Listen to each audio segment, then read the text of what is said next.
Alright folks, welcome back to the new Sentinel. Chukwuka here, and today we've got Sentinel, Olga, and Duke in the hot seats. Now straight to it. Trump sends nearly 2,000 National Guard troops to Washington, D.C. We've seen this escalation before, but this time, let's be honest, the optics are different. Troops came in unarmed, just sort of standing watch at first, but now they're walking around, weapons ready. And it's not just D.C. regulars. You've got personnel from 6 Republican-led states. That's not small potatoes. Sentinel, what are your thoughts on the posse comitatus limits here? That's a hell of a opener, Chukwuka. I gotta say, even for a battle-hardened old jarhead like me, this blurs the line between military and police work. The whole point of the Posse Comitatus Act was to keep federal troops out of law enforcement. But Trump, he's walking right up to that line, and maybe even moonwalking over it, and he said, "We're making D.C. great again." There's a definite message there. Federal muscle is the answer to local crime. That's gonna ruffle some feathers. Yeah, Sentinel, but let's be real. Crime's gotten out of hand. You throw that many soldiers on city streets, you're going to see results. Over 700 arrests already. That's not just luck. It's boots on ground, discipline. But, I get the civil liberties angle folks complain about. Still, 36 undocumented folks picked up last week alone. Gang members, parole violators. That's the kind of stuff local PDs just can't keep up with anymore. Not with the way these cities have shifted. Let's not forget, Duke, the issue isn't only about numbers and optics. When you have military patrolling parks and dining districts, people feel watched, not protected. It's traumatizing, especially for families already facing discrimination. What about the impact on immigrant communities who just see uniformed soldiers as a threat to their very existence? This is what we've warned about, the dangers of normalizing militarization in domestic spaces. Olga, you're not wrong. That fear is real. I still remember policing the LA riots back in '92. We were there to keep order, mostly crowd control.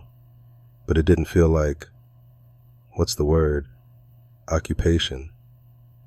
Today, it's more high-powered vehicles, visible weapons, more military than cop. Back then, we worried more about showing up too late. Now, folks worry we show up too early, too often, and too armed. And you listen to Trump talk. He says he wants to do the same for Chicago, New York. I don't know. That has serious vibes of federal local wrestling for power. Where was I going with this? Oh, right. Sentinel, is DC the test run for a new model? Absolutely. DC's the proven ground. If this works for Trump, if people feel safer, if crime stats dip, if he gets those phone calls he brags about, he'll just keep rolling it out. But, like Olga said, it's not all roses.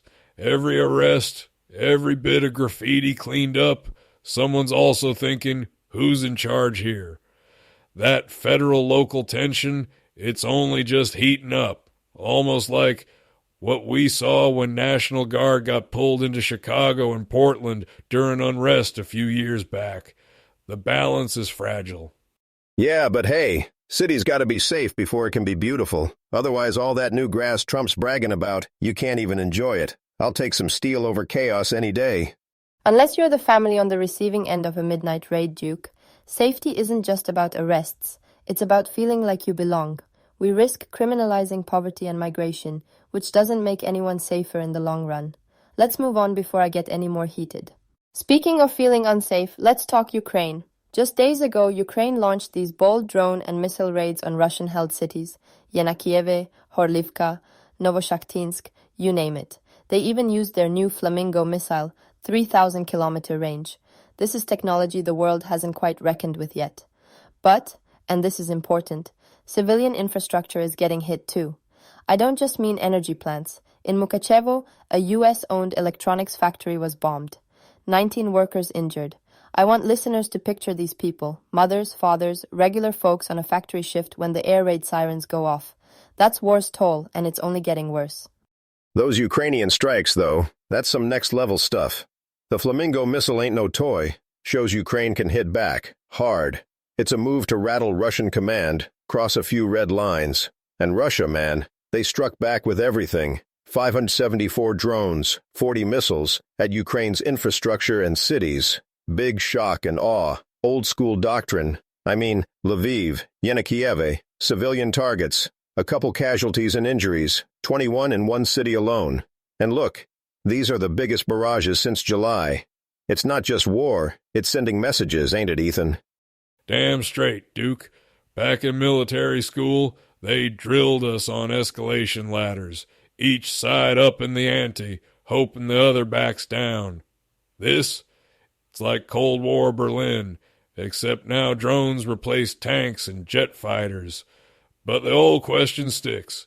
How far does Russia go before NATO says, "'Nough's enough"?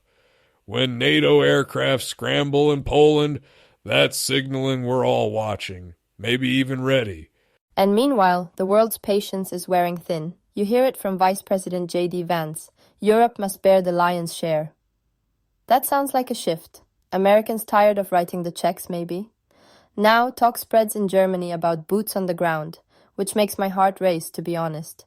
From my reporting, families across Europe fear their sons and daughters could end up in Ukraine if this escalates any further. That's a chilling thought, Olga. And the thing that strikes me is the psychological impact. Civilians bracing for the next wave, the endless anxiety of the sirens. Back to the politics, though, governments start hedging, looking for exit doors. Zelensky accuses Russia of refusing peace. Russia claims Europe's plotting direct intervention. Everyone's suspicious. You see it on the ground. You feel it in every official statement. Yeah, it's a powder keg. Reminds me of the discussions we had back in the episode about legal lines and federal power. Except now it's military lines, global power, strategy versus humanity, and history keeps repeating itself, just with newer tech and higher stakes. And as always, the ones suffering most are the people just trying to make it to tomorrow. That's the thread connecting every tragedy, every flashpoint, doesn't matter if it's missiles or midnight arrests. Now let's shift gears, or really, keep following the same thread. Because after those attacks, NATO's moving its own chess pieces. The Netherlands just announced they're sending 300 troops, 2 Patriot missile batteries, an anti-drone NASAM system down to Poland. Not just to look tough. These systems work, folks. I mean, you've got radars tracking threats over 150 kilometers out, missiles knocking out drones, cruise missiles, you name it. That's layered defense at its best, which keeps those humanitarian corridors to Ukraine open and safe. Duke, you ever work any drills out that way? Oh yeah, I've done joint exercises in Poland and Germany. Kind of wild seeing how fast Poland's flipped from old-school buffer zone behind the Iron Curtain to, like, the front line of NATO. Back then, it was all what-if drills. Now, those what-ifs are real.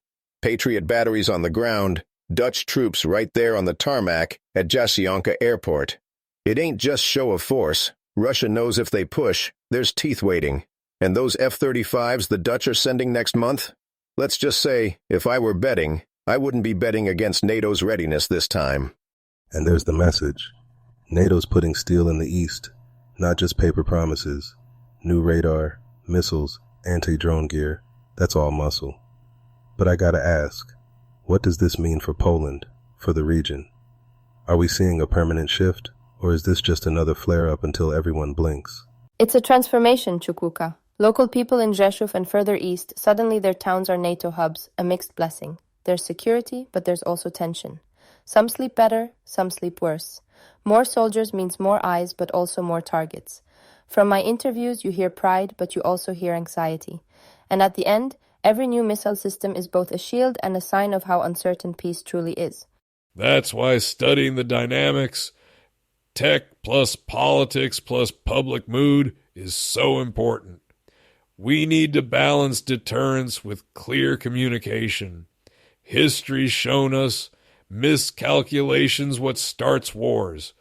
All I can say is, after 20 years lacing up boots, I've never seen Poland stand this tall, this ready. NATO's stronger for it, and so's Ukraine's shot at holding on. All right, y'all. Let's wrap before I start sounding like a recruiter. Good place to end. Today we saw how flashpoints are never just about troops and tech, but about people, fear, leadership, and shifting alliances. For those listening, we'll keep tracking these escalation points as they unfold. Olga, Sentinel, Duke, thanks, as always, for bringing the grit and the gray zones. And thank you all for tuning in. Catch us next time on The New Sentinel. Thank you, everyone.